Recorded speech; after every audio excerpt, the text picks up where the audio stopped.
You're also managed by Charles Attal, that's from around here. And he has also worked with Milwaukee Famous and Ben Collar and everything. How did you get hooked up with him? My manager for the last over 10 years is a woman named Shelby Mead. And she was in New York, and she moved to Los Angeles a few years ago. And I think Charles wanted to kind of get a hold on the West Coast, somehow, and teamed up with Shelby. That's how I became connected. Did he hook you up with the ACL festival that you did last fall? And how was that festival for you? It was all right. I don't really like playing festivals very much. I don't like playing big. I don't like playing festivals in America that much, and I can tolerate them, but usually in Europe they're a lot better. But and I don't really like playing big venues that much. I prefer playing a couple nights at a smaller place anyway. What attracts you to the smaller places rather than the large venues? Well, when I was drinking a lot, it was so people could hand me liquor. I could ask someone to buy me drinks, and they could just, they were right there.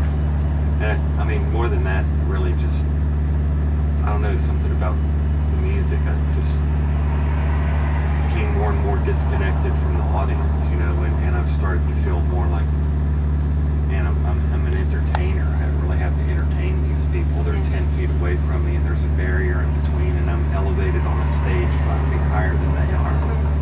And I don't know, it just starts losing something. It's a lot more intimate, I guess, when it's a smaller audience like that. Yeah, it's when you're just more like, when you're visiting with them, it always seems to be better. And have you noticed a change for the better or worse at all in the American audiences since you began and up to now, since you've been playing for this record at all? Has it gotten better? Yeah, no, it has gotten better. Before I did this European UK tour a few months ago, we did like a week in the South and a few gigs in New York, and they were great. I mean, I was really surprised. I mean, I thought it had been so long people forgot about me all over the world and sort of moved on. But even in the States, they were packed. Yeah. The audiences were great, in America for the first time. Yeah. Maybe they're just catching on, after 4 albums. Yeah. I think they're getting better generally, quieter. I've heard that from a couple bands anyway that said they would just like be rambunctious and drunk. Anyway, when we talk about the lyrics and the mood of the new album, it seems a lot more, hopeful and a little bit dreamy more than the other albums had in the past. And is that a reflection of you and how you feel about things now, like I asked earlier, or? Well, it probably came out, lyrically, I guess, as being more hopeful, because I think I'd got in such a bad state mentally, really severely depressed for such a long time, and stopped working, that it was almost like a survival instinct or something. I started writing more obviously optimistic, hopeful ditties. Did that come out of you feeling better, or was that kind of forcing yourself to look at things differently? No, it just came out of desperation, really. And you've also said that you're really picky about how you choose your lyrics. There's a lot of allusions to pop culture and literature and everything like that. Do you do that consciously, or is that just kind of what comes to mind when you're writing? It's usually not consciously, Sometimes it starts like I usually write lyrics and do the singing last when I record. I have the melody and structure and everything. And sometimes, I'll just, I don't know, a line from a favorite movie like Sad and Beautiful World. That'll just come to mind, and then I just want to just use that as a cool reference. Yeah. Let's see. Were you listening to anything during the writing or recording of this album that struck you?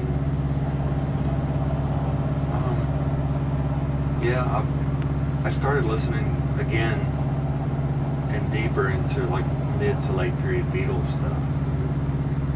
I'd always really liked that sort of some the more psychedelic stuff, that they did. And I really started picking that apart, listening to the anthology records, and still today, I mean, even not just the songwriting, but just every aspect of recording those records is so innovative for the day, and still, and that's kind of the way I learned to record, starting with 4 tracks. I only had 4 tracks, so every instrument had to be absolutely perfect, crucial, complement the other instruments. And I had 8 tracks, and it's the same but different. And I still work that way, really sparingly and sparse. How long does it take you generally to get one song just how you like it? Does it depend on which song, or is it a long process?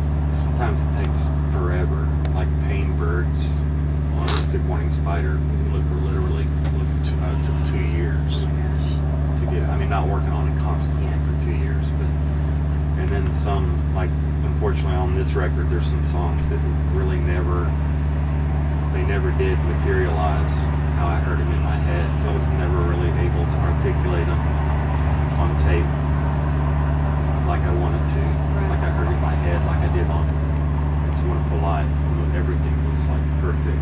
Every element was under the microscope, and I kind of had to compromise on this record on a few tracks and just have, just let it be. Was that a limitation of time? Or, Yeah. It was time, and I hadn't worked for so long. I couldn't pay my rent. Oh gosh, yeah. That'll put some stress on you. Yeah. All right. You have some new members in your touring band this year, and who are they? And how did you get hooked up with them? Well, the drummer, he plays drums and harmonium and melodica. His name is Johnny Hoppen. He's my favorite. He's my best friend for probably 20 years. He's from Virginia.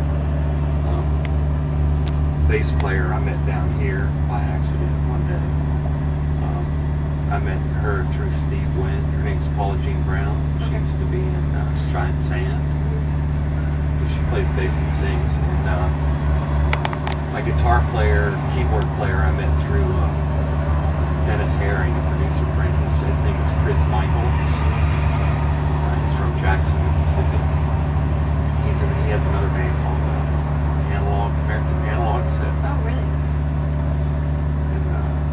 And my guitar tech also, he doubles and sits in on pedal steel on a few songs. Have you been touring with them for a little bit so far? Yeah, Europe and in the UK. It's been working out pretty well. Yeah, they're really, really good. I mean, I almost think, I don't know, if people would rather see, me play with a band that's really tight or be, teetering on the brink of disaster all the time like it usually is. Yeah.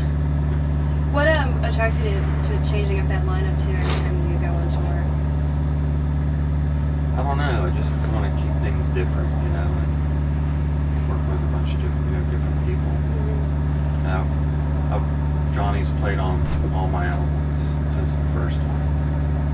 That were recorded in the bedroom of my farmhouse in Virginia, and I've been trying to play with Johnny for years, and it's just within the last couple of years he said yeah.